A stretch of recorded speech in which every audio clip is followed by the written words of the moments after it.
C'est pour chaque jeune femme de se connaître, de s'imposer à elle ses limites, de choisir comment elle veut vivre sa vie librement, comment elle veut vivre sa vie sexuelle librement. Hello tout le monde, j'espère que vous allez bien. Alors, je suis Ferena Soro, je suis féministe activiste, je suis également juriste de formation, par ailleurs coordinatrice de projet de web média, de contenu vie de féministe qui est disponible sur les plateformes digitales et également responsable communication et plaidoyer de l'Organisation pour la réflexion et l'action féministe. Aujourd'hui, nous allons parler de la question de l'avortement sur le carré.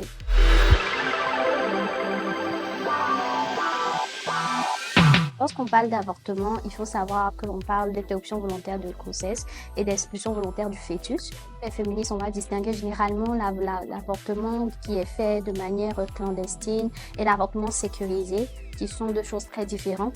Donc, lorsqu'on va parler d'avortement sécurisé, c'est l'avortement qui va respecter les normes de l'OMS, l'Organisation mondiale de la santé, qui va respecter les normes éthiques, les normes de sécurité, les protocoles homologués qui vont prendre en compte le respect de la dignité, également de la vie de la victime et qui va faire tout ce qui est sécurisé en fait pour pouvoir limiter les dégâts.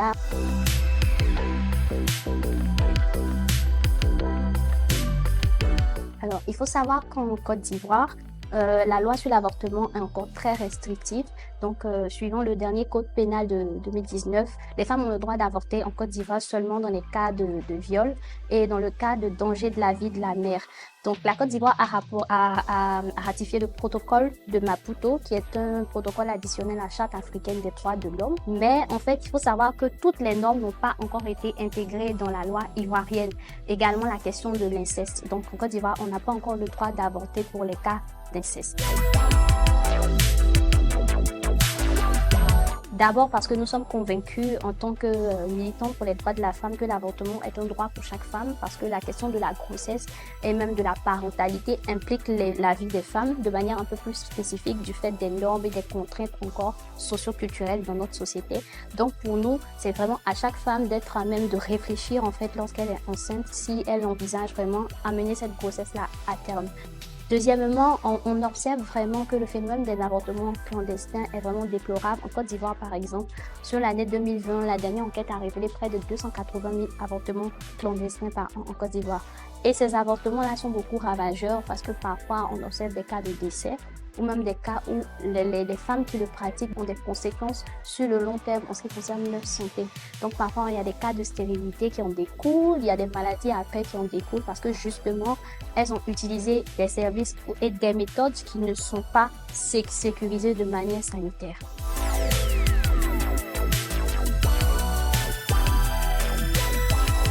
Faut le dire, en Côte d'Ivoire, l'avortement c'est quelque chose sur la place publique, c'est quelque chose que les gens ne veulent pas admettre parce que encore on entretient le politiquement correct. Donc on veut que la société ait une certaine image sur la place publique, ce à cause des convictions peut-être souvent religieuses des personnes ou bien des convictions personnelles des personnes ou l'image que les gens entretiennent de la famille ici en Afrique. Donc c'est vraiment des personnes qui vont rattacher vraiment le rôle de la femme primordial de la femme en ce qui concerne faire des enfants, s'occuper d'une famille.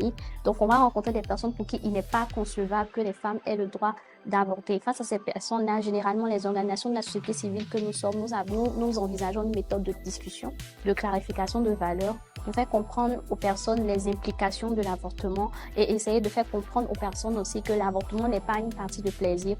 Aucune femme n'avorte avec plaisir. Les femmes choisissent de le faire parfois. Elles ont des choix personnels, mais souvent c'est parce que à cause de certaines pesanteurs encore de la société et certaines barrières que ces femmes-là qui sont désespérées utilisent tous les moyens pour pouvoir avorter. Donc nous discutons avec ces personnes-là, nous essayons de leur faire comprendre la situation et nous essayons surtout de mettre au cœur de la discussion la question de la sauvegarde de la vie de la personne.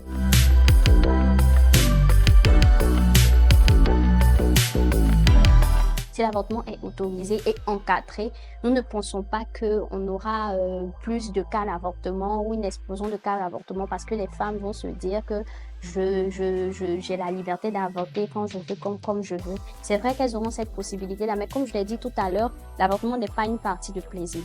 Et je ne pense pas qu'une femme qui est passée par l'avortement, en fait, ait envie de répéter ce processus-là quand ça lui change. Mais si la parole était donnée à ces jeunes filles-là qui avortaient, la société allait comprendre qu'on ne risque pas vraiment d'être confronté à des femmes qui vont vouloir avorter, en fait, à tout bout de champ. Alors là, pas du tout, parce qu'on parle encore de leur santé. Alors, il faut savoir qu'en Côte d'Ivoire, le paysage juridique est un peu différent des autres pays d'Afrique de l'Ouest. Donc, la Côte d'Ivoire est partie au partenariat de Ouagadougou, qui est un accord entre les pays qui travaillent sur tout ce qui est la question de la santé sexuelle et reproductive, notamment la planification familiale. Et la plupart de ces pays-là ont, à partir des années 2000, voté des lois qui allaient régir la santé sexuelle et reproductive. Pour la Côte d'Ivoire, aujourd'hui, à ce jour, on n'a pas encore de loi qui régit la santé sexuelle et reproductive. Donc, c'est très difficile de pouvoir encadrer tout ce qui est accès aux services de santé sexuelle et reproductive, notamment l'avortement. Mais par contre, on a notre code pénal qui restreint l'avortement à seulement 2 cas. Donc, ce qu'on essaie de faire au niveau des organisations de la société civile, c'est de mêler des rencontres de plaidoyer. C'est simplement une méthodologie qui sera utilisée, qui va cibler les décideurs politiques, les décideurs communautaires, à faire des rencontres d'échange avec eux, pour pouvoir discuter sur comment trouver un consensus afin d'avoir une loi qui soit inclusive, qui soit aussi moins restrictive sur la question de l'avortement, afin de pouvoir prendre à bras le corps cette thématique-là. Ce que je conseille au mieux aux jeunes filles, c'est vrai que la question de la contraception aujourd'hui n'est pas quelque chose qui est tout le temps abordé, mais c'est de se renseigner lorsqu'elles commencent à avoir une vie sexuelle, de se renseigner au mieux sur comment avoir une méthode de contraception qui leur convient. Parce qu'il faut savoir encore que la méthode de contraception d'une amie peut ne pas nous convenir à nous, parce que chacune a son corps, chacune a ses réactions. C'est pour chaque jeune femme de se connaître, de s'imposer à elle ses limites, de choisir comment elle veut vivre sa vie librement, comment elle veut vivre sa vie sexuelle librement. Si elle veut utiliser le préservatif, de faire comprendre à son partenaire qu'il faut utiliser le préservatif parce que c'est son droit pour se protéger. Et ou si elle veut utiliser d'autres moyens contraceptifs, d'approcher une organisation de la société civile, peut-être qui travaille dans sa localité, ou peut-être de se rendre dans un centre sanitaire si l'occasion lui est donnée, ou de profiter des activités parfois qui se font, puisqu'encore les jeunes n'ont pas toujours accès à cause de la stigmatisation, mais de se renseigner au moins sur les réseaux sociaux, utiliser les moyens qui sont à sa portée. Alors, c'était Ferella Soro, féministe activiste, juriste également. J'étais sur le carré pour parler de la question de l'avortement en Côte d'Ivoire.